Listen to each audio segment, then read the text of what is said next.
这绝对是一个重大的设计缺陷。 This is absolutely a major design flaw, folks. You see all the bloggers across the web sharing their driving experiences with the Xiaomi SU7 Max version, but hardly anyone mentions the standard edition. A friend of mine happened to get one, the standard version, and I borrowed it for a few days to really get a feel of it. Let me share my thoughts with you.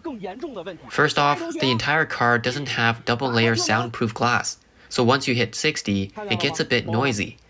Plus, the single-layer glass insulation isn't great, which leads to an even more serious problem. Check out my test. Xiao Ai, open the car door. See that? You can control the voice from outside the car. That's seriously dangerous. Even if you lock the doors from inside, I can still manually open them by rolling down the window. This is definitely a major design flaw. Also, the biggest difference between the standard version and the Max high-end version is that the suspension is noticeably stiffer. You can understand it as this non-air suspension tuning, mainly adjusting the engine, chassis, suspension, and other components. Leans more towards a sporty feel. The feedback on the road is more pronounced. If you compare the top-tier air suspension in comfort mode, the ratio of sportiness to comfort is 6:1. Whereas for the standard version with mechanical suspension, it's 8:2.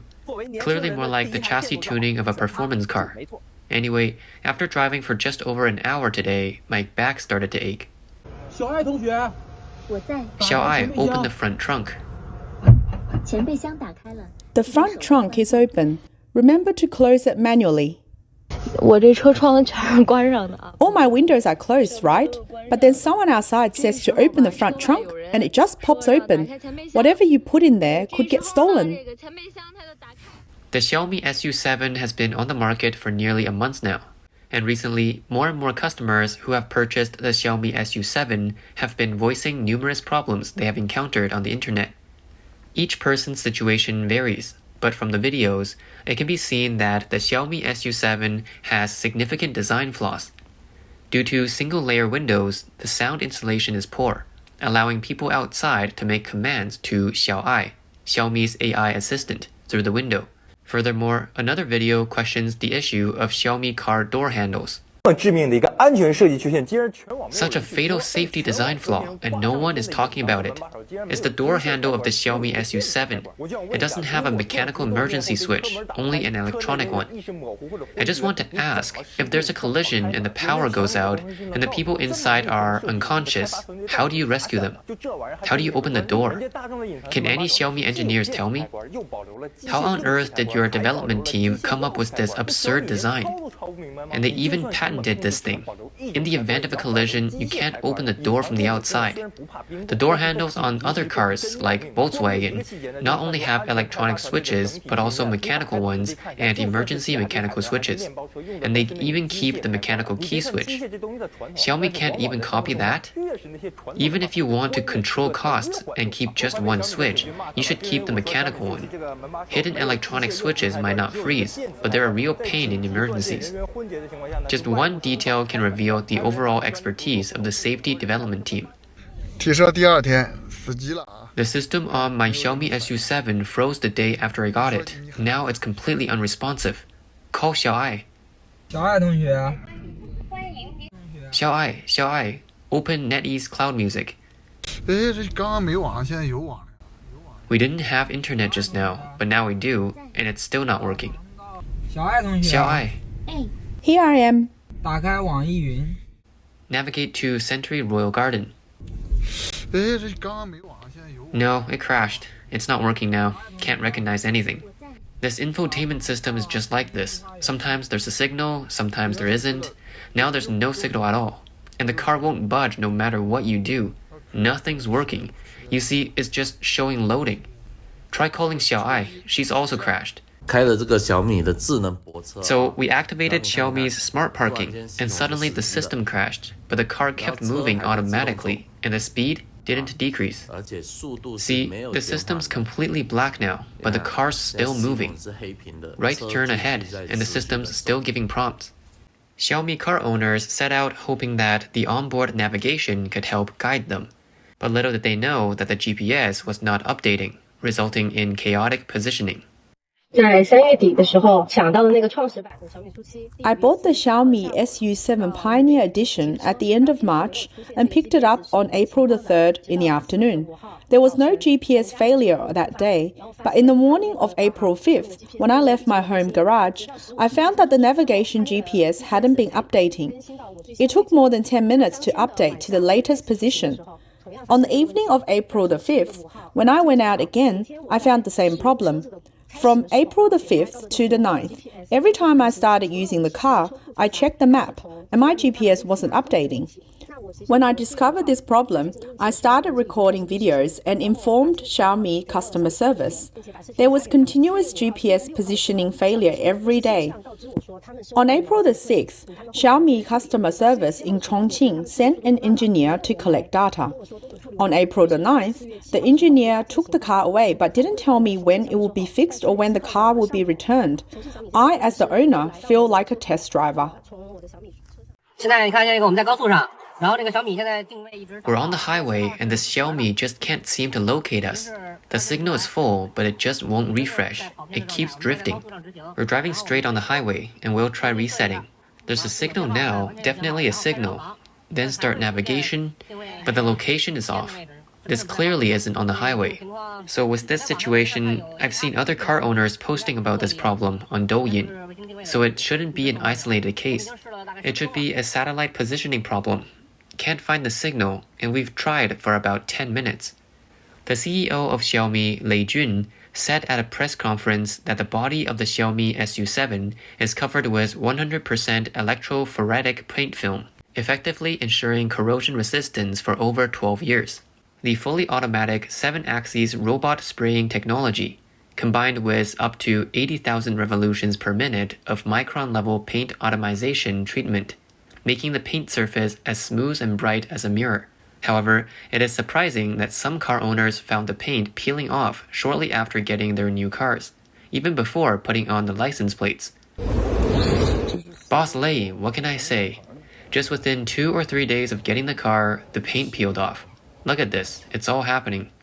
The Xiaomi SU7, accused of plagiarizing Porsche, faced even more scrutiny upon its release. Especially with the exposure of this navigation issue, it undoubtedly raised questions about the maturity of its intelligent functions, leaving many potential users in a wait-and-see position. Not only that, since its launch on March 28th, the Xiaomi SU7 has been involved in multiple collisions. Some netizens jokingly remarked that the 5,000 units of the inaugural edition of Xiaomi cars are indeed facing numerous difficulties. It is speculated that many of these collisions are due to substandard brake pads. In the early hours of April 22nd, a Xiaomi SU7 collided with a bus stop sign in Ningbo, causing a loud impact in the quiet night sky. The collision caused the right side door of the car to shatter, but the battery did not smoke or catch fire, and all airbags deployed. It appears that during these rainy days, the road surface was slippery, and the car may have even been traveling too fast. Brake pads may have been ineffective, failing to brake in time and skidded. Xiaomi SU7 与奥迪 Recently, on a fast road in Shenyang, there was a collision between a Xiaomi SU7 and an Audi V6. From the video, we can see that the Xiaomi car experienced a standard 25% offset collision, with deformation of the bumper, hood, fender, etc., and bending of the anti-collision beam. But there wasn't much intrusion, and the doors could still open normally, with the airbags deploying as expected.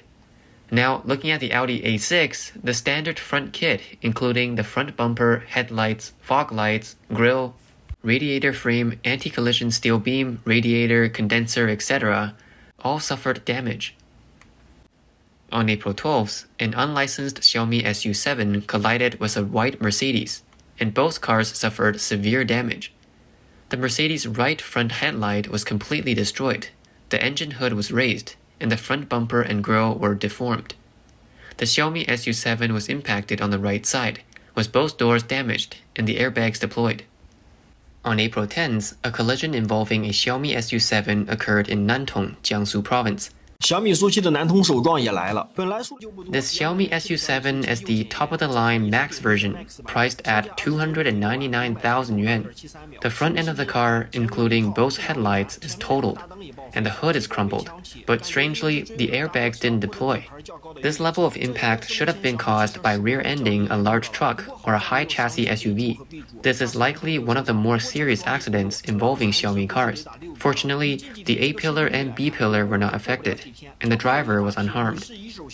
With this level of impact, the residual value of the vehicle is estimated to be around 40% remaining. Due to the frequent occurrence of Xiaomi car collisions, many netizens questioned whether there was a problem with the Xiaomi car's brakes.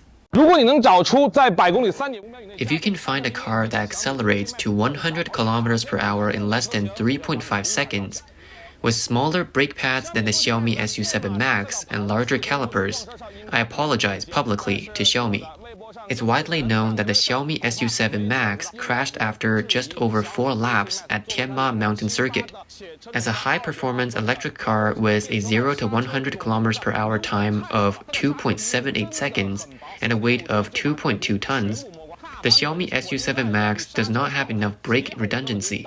Its brake pads are really thin, worn out after 4.5 laps, and there's a problem with the pedal being detached from the braking state itself, meaning the driver may not realize it in time after thermal degradation occurs. And what did the self-proclaimed experts tell me? They said it's just a family car, perfectly adequate for daily use. Then why do you demand Porsche or race car standards from it? I find it strange. You clearly designed it with acceleration and performance comparable to the Porsche Turbo S. But when I talk about brakes, suddenly it's all about the price of 300,000 yuan. Sure, it's perfectly fine for everyday use, but is the Xiaomi SU7 Max really just for domestic use? Does it not have higher demands for mountain driving or occasional track use? I have here brake pads from a fit race car, which weighs less than a ton. Yet, the surface area of its front brake pads is larger than those of the Xiaomi SU7 Max. I want to ask you, is it really safe to equip a 2.2-ton, 2.78-second 0 to 100 performance beast with such small and thin brake pads? Even considering the 300,000 yuan price, the front brake pads of the standard Tesla Model Y are larger than those of your Xiaomi SU7 Max. On April 9th, according to a post by blogger NTT on Red, or Xiaohongshu, a popular Chinese social media, the newly purchased Xiaomi SU7 inaugural edition top-of-the-line version collided with a pillar while using the Xiaomi car's automatic parking function in the parking lot of their own community. However, the car's automatic parking speed was too fast, and it crashed into the pillar without sounding an alarm.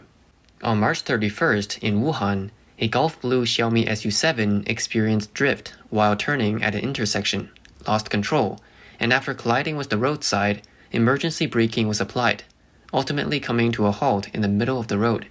After this incident, some people thought it was due to ESP not being installed or malfunctioning, while others thought it was a brake issue. Additionally, another Xiaomi SU7 Max was rear-ended by a Lotus at an intersection. Due to the low-slung sports car design of the Lotus, it avoided the rear collision beam of the Xiaomi SU7 Max, entering the underside and knocked down the suspension air tank.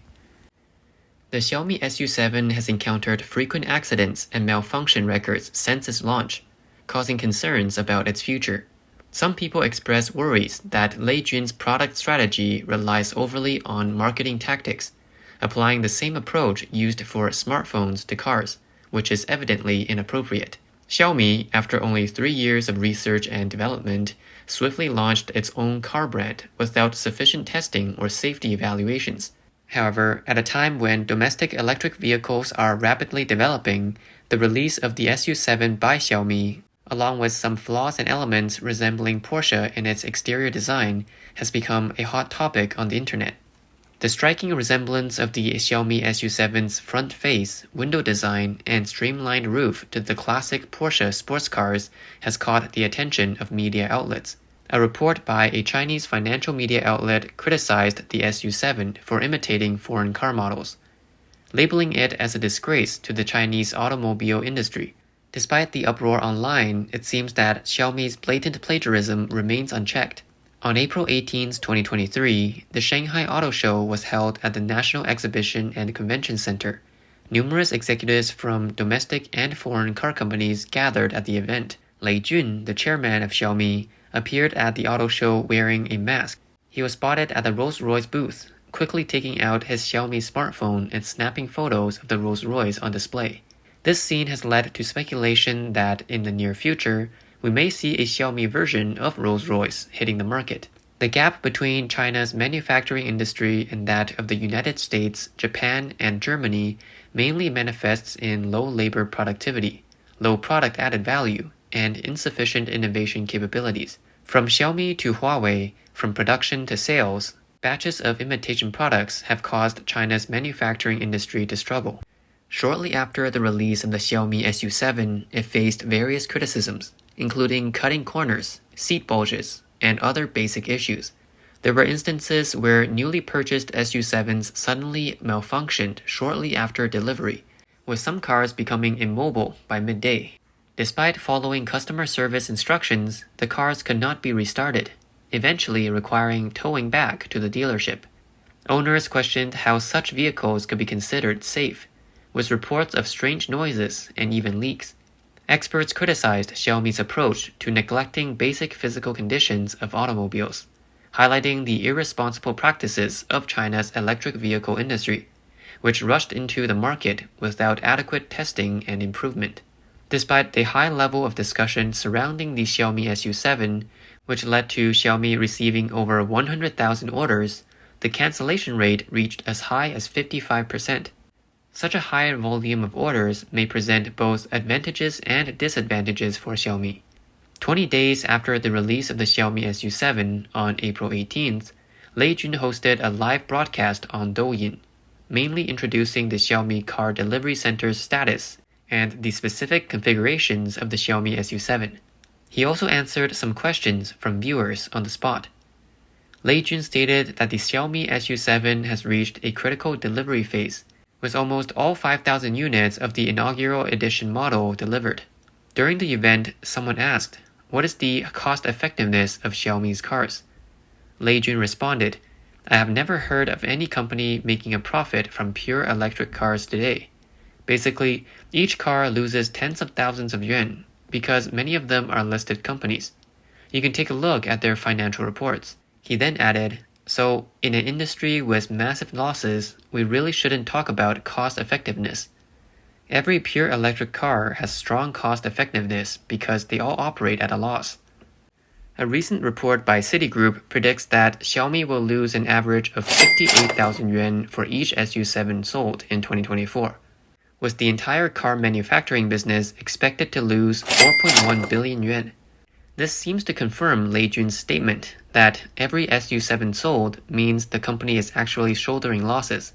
Such losses in selling cars may only be sustainable under extensive government subsidies. For Xiaomi, the current volume of orders may mean that some car owners will have to wait for more than 9 months, because based on internal production capacity, according to the latest Citigroup report, Xiaomi is expected to deliver 5,000 to 6,000 SU7s in April, with deliveries in 2024 ranging from 55 to 70,000 units, meaning that at least 30,000 or more potential car owners may have to wait until 2025 to receive their cars. Some Chinese media believe that this situation is similar to the supply chain issues faced by Xiaopeng Motors last year. If delivery demands cannot be met, it will inevitably affect future growth and development. The mainland new energy vehicle market was already fiercely competitive, and now even smartphone brand manufacturers like Huawei and Xiaomi are joining the fray. Following Huawei's collaboration with Chery Automobile and the recent launch of its first electric intelligent car, the entry of Xiaomi's electric car SU7 signifies the convergence phase of this industry. Industry insiders believe that, due to Xiaomi's reputation for aggressive pricing, a new wave of price wars is likely to ensue, reshuffling the landscape of Chinese automotive enterprises.